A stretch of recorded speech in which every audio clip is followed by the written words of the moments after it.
stand up really quickly? I know we're going to honor you later. That's what I'm talking about. That's right. Can the families stand up? All the families? Families? Thank you, thank you, thank you. That's what I'm talking about.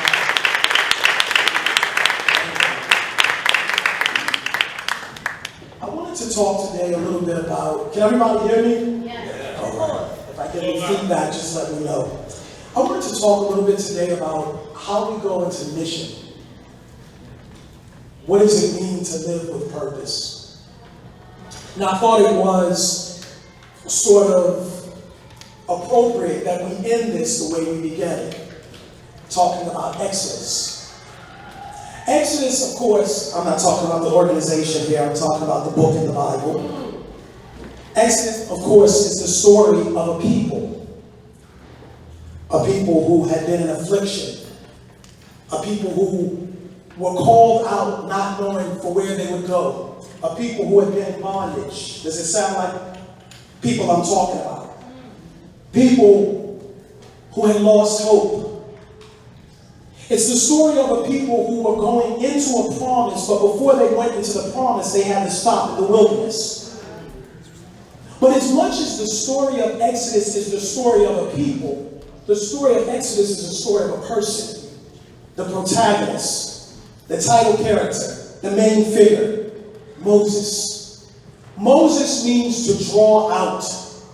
Moses, who was drawn out of the womb of his Hebrew mother by a midwife, and then again out of the Nile River by the daughter of Pharaoh. Moses was raised for 40 years in the house of Pharaoh as an Egyptian, but yet he was a Hebrew. I don't know who I'm talking to today who has found themselves raised as something you are not. Socialized to believe you're somebody you are not. Called to be one thing, but told you something else. For 40 years, he was too Egyptian to be Hebrew and too Hebrew to be Egyptian. He was caught in between two worlds. It was a tension that was happening in his life. It all came to a head when he killed a man. He killed the man not because he was an evil person, not because he was malicious. He did something outwardly because of what was going on inwardly. His action in frustration and anger, because we all know that anger is a secondary emotion, was really his pain on the inside. And so Moses, whose name means to draw out, was driven away. And he went out into the wilderness. And I want to ask you, what happens when life finds you in a wilderness?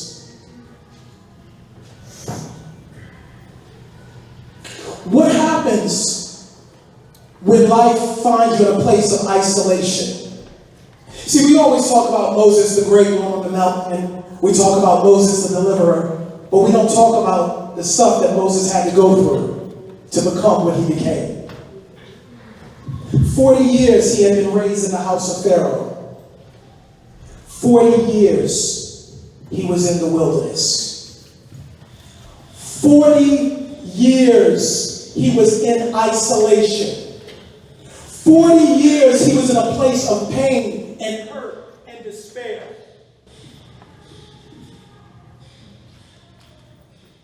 I'm going to do this without the mic. Y'all will be able to hear me, right? Because I got to get this right. 40 years he was in a place where people said it was nothing going to happen with his life. Now you got to understand what's happening here. He had been raised in the house of Pharaoh. His servants would have had servants. And now he is living in the wilderness.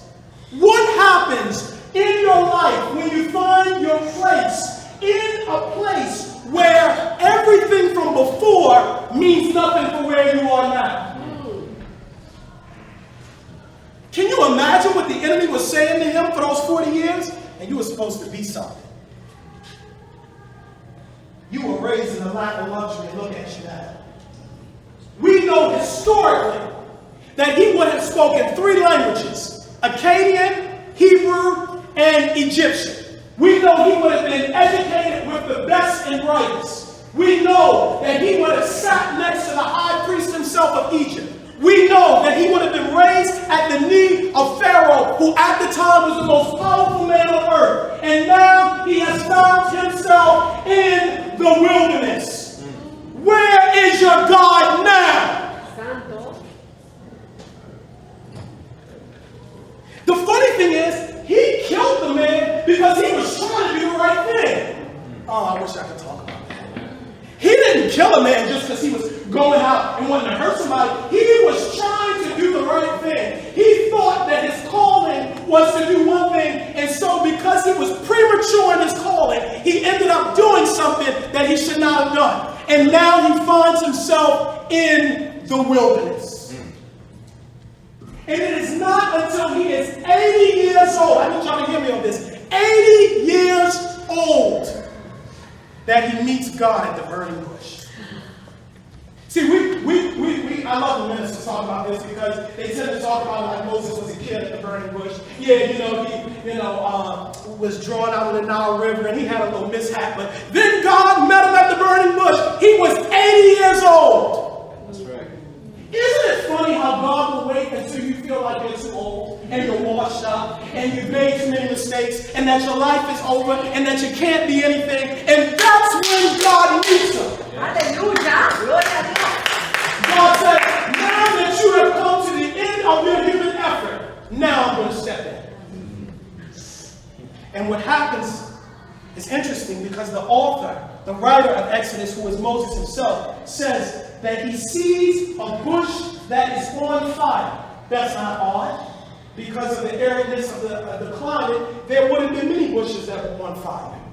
But what made this different was that it was not consumed. It's on fire,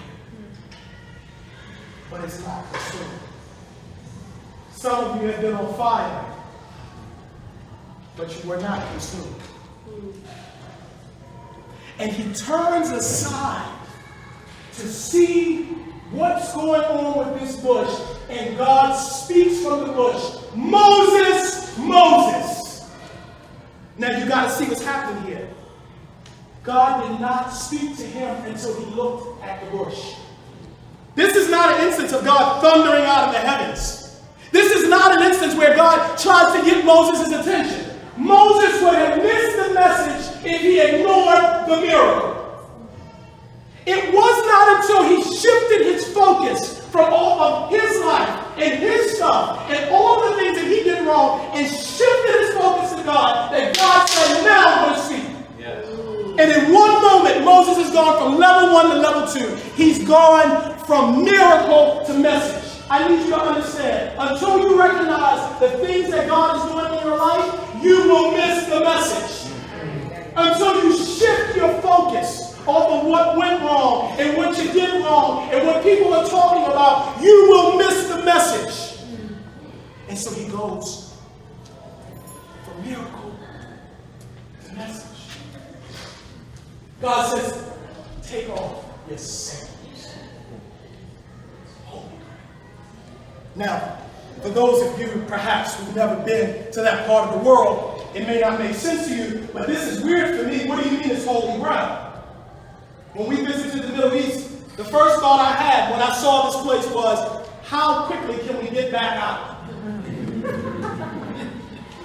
This was a wilderness. I could see if he met God in the temple and God said, this is holy ground. I could see if it was at a place of pride and greatness. He meets him on the side of a mountain in the middle of a wilderness where perhaps there's dung and all types of animals running around. And God says, take off your shoes, Moses. It's holy ground. What in your life have you dismissed? But God is saying, it's holy ground. Yes. Yes. Oh, it may not look like it. That's right. It certainly don't feel like it. But it's holy ground. And God shifts it. Moses says, Here I am. It's 3 words that took him 80 years to say. 3 words that took a lifetime. I'm tired of running. I didn't fit in with the Egyptians. I didn't fit in with the Hebrews. I didn't fit in with the Midianites. I've been running my whole life, but God, here I am. And in one sentence, Moses has gone to the 3rd level. He has gone from miracle to message to moment. Yeah. And he is now having a moment with God. How long he's on that mountain, we still don't know. You and I both know that what's contained in the scriptures is just a snapshot. We don't know how long he was up there. What we do know is that God begins to commune with him. He says, before I spoke to my servants in dreams and visions and fly by night, but to my servant Moses, I spoke face to face. The Hebrews say pay to pay. It means mouth to mouth. And he is having a moment with Moses on the mountain. Changes. Yes. 80 years of hurt and despair. And so God tells Moses, okay, I have a mission for you because I did not come to comfort you. I came to confront you. Wow. Go back where you ran from. I can imagine Moses said, the devil is a lie. Do you know what they're trying to do to me? There is not just a warrant out for his arrest, there was a death warrant. There were no courts back then. There was no appellate situation. The Pharaoh spoke and it was law. And it was a known fact. If he stepped foot in Egypt again, off with his head. And so Moses begins to tell God, like you and I always do, all the reasons why. I know you're sovereign, and I know you're omniscient, and I know you're all-knowing, but God, you forgot about this. And he says, I can't go, because you know they're hungry. God says, don't worry about that. The people that are looking for you, they're dead. He said, okay. Let me think of something else. I can't go because I stutter. I had to stay on my God. God said, who made man's mouth? I know everything about you. Before you were born in the womb, I called you for this smoke. Yes. Moses said, okay, I got to think of something else. Well, look, what if they won't know that you called me? What do I tell them? Tell them I am that I am. Not I was. Somebody needs to hear it. I'm not in the past. I am right now everything you need to be. Yes. And so Moses shifts. And this is where I want to park for a second before I sit down. He goes to the last level.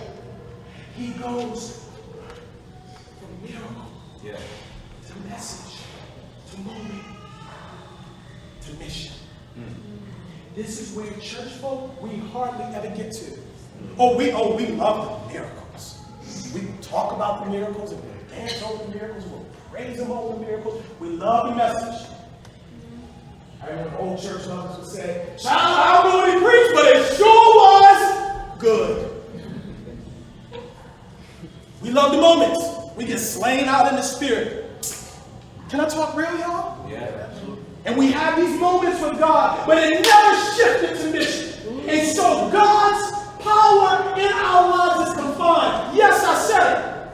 Jesus said on another mountain, looking over at Jerusalem, how I wanted so many times to gather you up like a mother hen does her chicks, but you wouldn't let me. The writer of Hebrews writes, the gospel is preached to all, but for some, it wasn't mixed with faith, so it profited them nothing. Have you considered it's not another miracle you need? You don't need another message. The moment you don't need, you need to shift to mission. Yes. Hallelujah. You got dreams. God is looking for people with goals.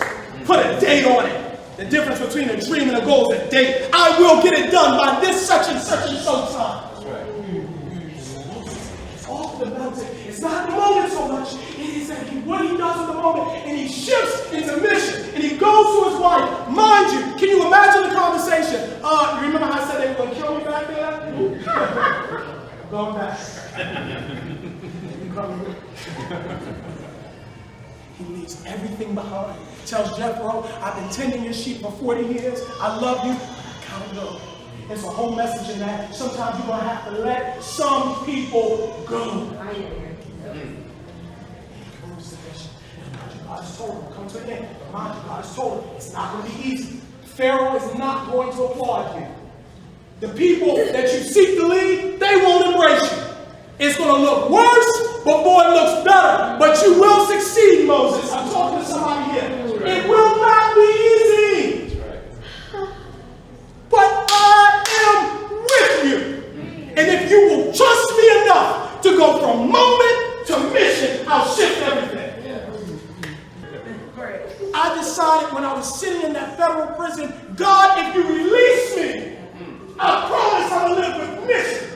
We got enough people with degrees and accolades and all this nice stuff. Will you live with mission? So Moses goes back. Now I say this before I sit down, you need to hear this.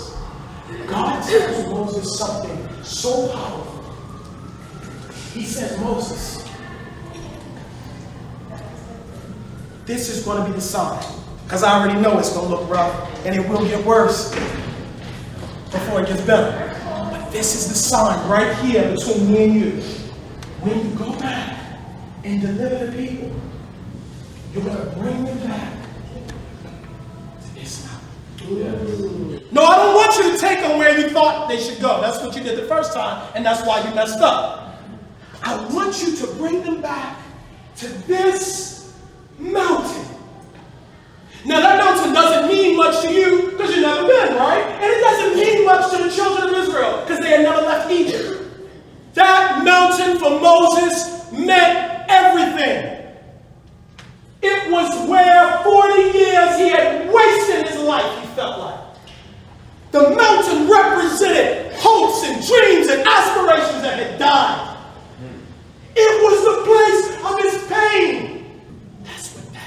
Represented. And God said, when you come out and bring the people, you're going to bring them to the place that was your pain. That's what I'm going to transform. That's right. I'm not going to take you to a new place. And I've come to tell you today, if you will dare to go from moment to mission, he will take the place that you swore nothing good could come out of.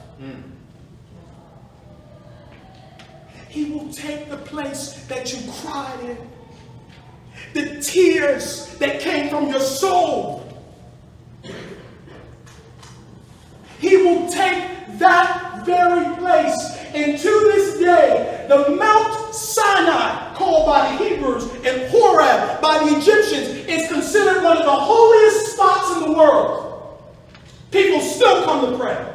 It is the place that God thundered down the Ten Commandments and hewed up with his own finger. But it started as a place. Pain.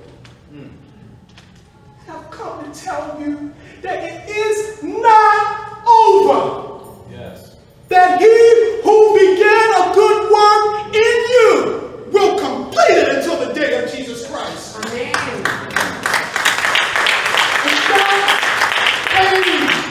That hurt, that despair, those dead dreams and dead aspirations and things that you thought nothing could come good out of, if you will dare to trust God and go from moment to mission, he will take the place of your worst despair into your biggest success. And it won't just be you who he delivers. He will, through you, deliver an entire people. If you will go from moment to mission. Yeah.